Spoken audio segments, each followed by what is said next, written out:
షాతో చంద్రబాబు నాయుడు గారి serious discussion leak అయ్యింది అంటూ సోషల్ మీడియాలో వార్తలు వస్తున్నాయి. ఎందుకంటే దాదాపు గంటన్నర పాటు భేటీ అయ్యారట అమిత్ షాతో. ఎందుకంటే అమిత్ షా చేతిలో ఆయన కేంద్ర హోంశాఖ మంత్రి కాబట్టి సిబిఐ అలాగే ఈడీ వంటి విచారణ సంస్థలు ఉన్నాయి. ఏపీలో చూస్తే వైసీపీ హయాంలో జరిగింది లిక్కర్ స్కామ్ అని చెబుతూ కూటమి ప్రభుత్వం వచ్చాక దర్యాప్తు చేస్తుంది. గతేడాది సెప్టెంబర్ నుంచి ఈ కేసులో విచారణ సాగుతోంది. ఇప్పటి వరకు చూస్తే అనేక మంది ఈ కేసులో అరెస్ట్ అయ్యారు. జగన్ కూడా లిక్కర్ స్కామ్లో అరెస్ట్ అవుతారని సమాచారం సాగుతుంది. దీని మీద ఇప్పుడు తాజాగా జగన్మోహన్ రెడ్డి గారు మొన్న ఏం మాట్లాడారు, నేను ఇక్కడే ఉంటాను, కావాలంటే వచ్చి అరెస్ట్ చేసుకోండి అని చెప్పేశారు.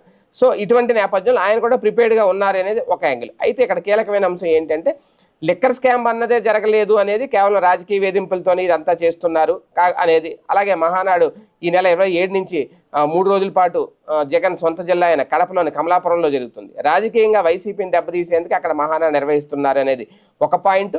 ఈ క్రమంలో మహానాడు కంటే ముందే జగన్